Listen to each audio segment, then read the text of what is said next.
Hello ನಮಸ್ಕಾರ, welcome back to my YouTube channel. ನಾನು ಇವತ್ತು ಎಂಥ ವಿಡಿಯೋ ಮಾಡ್ತಾ ಇದ್ದೇನೆ ಅಂದರೆ, ನನ್ನ ಅಪ್ಪಂದು ಬಸಳೆ ಚಪ್ಪರ ತೋರಿಸ್ತಾ ಇದ್ದೇನೆ. ನೋಡಿ, ಇಲ್ಲಿ ಇದು ಬೇರೆ ಥರ ನೆಟ್ಟದ್ದು ಬಸಳೆಯನ್ನು. ಹೀಗೆ ಇದಕ್ಕೆ ಚಪ್ಪರ ಎಂತ ಮಾಡಲಿಲ್ಲ, ಹೀಗೆ ಗೂಂಟ ಹಾಕಿ ಇದಕ್ಕೆ ಸಪೋರ್ಟ್ ಕೊಟ್ಟಿದ್ದಾರೆ. ಆಮೇಲೆ ಇಲ್ಲಿ ಹೀಗೆ ಅಡ್ಡಕೋಲು ಕೊಟ್ಟಿದ್ದಾರೆ. ನೋಡಿ, ಈ ಥರ ಬೆಳೆದಿರೋದು ತುಂಬ ಚೆಂದ ಬೆಳೀತದೆ. ಈ ರೀತಿ ಚಪ್ಪರವೇ ಬೇಡ.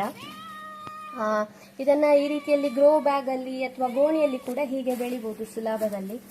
ಚಪ್ಪರ ಹಾಕಲಿಕ್ಕೆಲ್ಲ ಸ್ಪೇಸ್ ಇಲ್ಲ, ಫ್ಲ್ಯಾಟಲ್ಲಿರುವವರು ಇರ್ಬೋದು ಅಥವಾ ಪೇಟೆ ಮನೆಗಳಲ್ಲಿ ಬೆಳೀತಿದ್ರೆ ತುಂಬ ಜಾಗ ಇಲ್ಲ ಅಂದರೆ ಈ ರೀತಿಯಾಗಿ ಬೆಳಿಬೋದು. ಈ ರೀತಿ ಬೆಳೆದ್ರೆ ಇಳುವರಿ ಕೂಡ ಜಾಸ್ತಿ. ನಮಗೀಗ ಅಬ್ಸರ್ವ್ ಮಾಡಿದ ಹಾಗೆ ಇನ್ನೊಂದು ಮೆಥಡಲ್ಲಿ ಚಪ್ಪರ ಹಾಕ್ತೇವಲ್ವ, 4 ಗೂಂಟ ಹಾಕಿ ಹೀಗೆ ಆಚೆ 2 ಅದರ ಮೇಲೆ ಚಪ್ಪರ ಹಾಕಿ ಆ ರೀತಿಯಲ್ಲಿ ಬೆಳಿತೇವಲ್ಲ, ಅದಕ್ಕೆ ಮತ್ತು ಇದಕ್ಕೆ ಕಂಪೇರ್ ಮಾಡಿದರೆ ನಮಗೆ ಇದರಲ್ಲೇ ಇಳುವರಿ ಜಾಸ್ತಿ ಅಂತ ಅನಿಸಿತು. ನೋಡಿ, ಇಷ್ಟಿದೆ, ತುಂಬ ಚೆನ್ನಾಗಿ ಬೆಳೀತಾ ಇದೆ. ಎಲೆಗಳು ಕೂಡ ಒಳ್ಳೆ ಸೈಜಲ್ಲಿ ಬೆಳೀತವೆ. ಇದು ಸಾಧಾರಣ ಒಂದು 2ರಿಂದ 3 ವರ್ಷದ ಟೈಮಲ್ಲಿ ಈ ರೀತಿಯಲ್ಲೇ ಬೆಳೀತಾ ಇರೋದು ನಮ್ಮ ಮನೆಯಲ್ಲಿ. ಆ ಚಪ್ಪರ ಹಾಕುವ ಮೆಥಡ್ ಅವತ್ತೇ ಸ್ಟಾಪ್ ಮಾಡಿದ್ದೇವೆ, ಇದೇ ಬೆಸ್ಟ್ ಅಂತ ಅನಿಸಿದ ನಂತರ. ನೋಡಿ, ಈ ಸೈಡ್ ಕೂಡ ಬೀಳ್ತದೆ, ಹಾಗೆ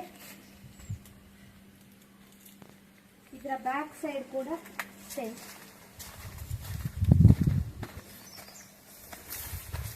ಇಲ್ಲಿ ಕೂಡ ಬರ್ತಾ ಇದೆ.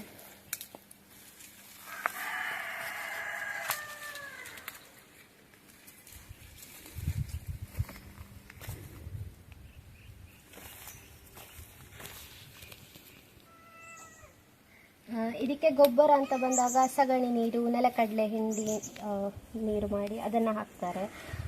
ಕೆಲವೊಂದು ಸಲ ಕೋಳಿ ಗೊಬ್ಬರ ಸಹ ಹಾಕ್ತಾರೆ.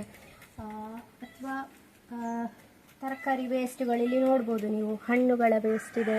ಇಲ್ಲಿ ಬಾಳೆ ಎಲೆ, ಇದು ಮೊನ್ನೆ ಫಂಕ್ಷನ್ ಇತ್ತು ಮನೆಯಲ್ಲಿ, ಆವಾಗ ಉಳಿದಿದ್ದ ಬಾಳೆ ಎಲೆಯನ್ನು ಇದರ ಬುಡಕ್ಕೆ ಹಾಕಿದ್ದು. ಹಾಗೆ ಬಾಳೆ ದಂಡು ಇಲ್ಲಿ ಕಾಣಿಸ್ತಾ ಇದೆ. ತರಕಾರಿ ವೇಸ್ಟ್ಗಳೆಲ್ಲ ಇದನ್ನೆಲ್ಲ ಹಾಕಿದ್ದಾರೆ.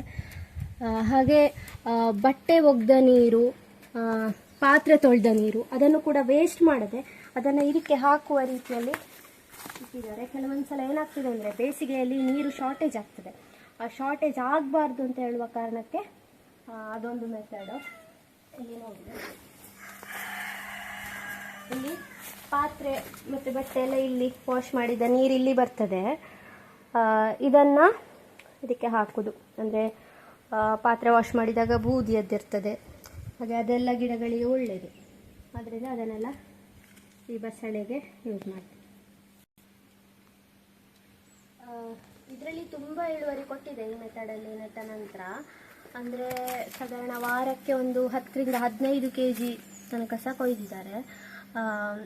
ಅಂಗಡಿಯವರು ತಗೊಳ್ತಿದ್ರು ಅಥವಾ ಕೆಲವೊಬ್ಬರು ಮನೆಗೆ ಬಂದು ತಗೊಂಡು ಹೋಗ್ತಿದ್ರು. ಹಾಗೆ ಕೆಲವೊಂದು ಸರ್ತಿ ಆಶ್ರಮಗಳಿಗೆ, ಶಾಲೆಗಳಿಗೆಲ್ಲ ಕೊಟ್ಟಿದ್ದೇವೆ ಕೂಡ.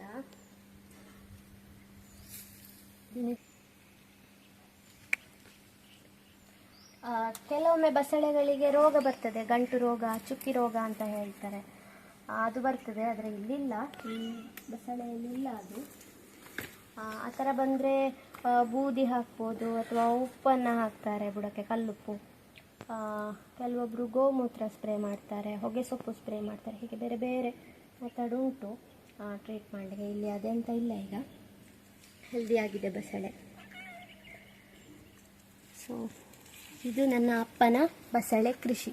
ಹೇಗಿತ್ತು ಅಂತ ಕಮೆಂಟ್ ಸೆಕ್ಷನಲ್ಲಿ ಕಮೆಂಟ್ ಮಾಡಿ. ಹಾಗೆ ಈ ವಿಡಿಯೋ ಇಷ್ಟ ಆಗ್ತದೆ, ನಿಮಗೂ ಯೂಸ್ ಆಗ್ತದೆ, ಇದೇ ಮೆಥಡಲ್ಲಿ ನೀವು ಒಮ್ಮೆ ಟ್ರೈ ಮಾಡ್ತೀರಾ ಅಂತ ಅಂದ್ಕೊಳ್ತೇನೆ. ಜಾಗ ಎಲ್ಲ ಇಲ್ಲ ಅಂದರೆ ಇದೊಂದು ಬೆಸ್ಟ್ ಮೆಥಡು. ಸೊ ಇದಿಷ್ಟು ನನ್ನ ಅಪ್ಪನ ಬಸಳೆ ಚಪ್ಪರದ ಬಗ್ಗೆ. ನೆಕ್ಸ್ಟ್ ವಿಡಿಯೋದಲ್ಲಿ ಸಿಗ್ತೇನೆ. ಲೈಕ್ ಮಾಡಿ, ಶೇರ್ ಮಾಡಿ. ಹಾಗೆ ನೀವು ನನ್ನ ಚಾನಲ್ನ ಇನ್ನೂ ಸಬ್ಸ್ಕ್ರೈಬ್ ಮಾಡಲಿಲ್ಲ ಅಂದರೆ ಈಗಲೇ ಸಬ್ಸ್ಕ್ರೈಬ್ ಮಾಡಿ. ನೆಕ್ಸ್ಟ್ ವಿಡಿಯೋದಲ್ಲಿ ಸಿಗ್ತೇನೆ. ಬಾಯ್ ಬಾಯ್.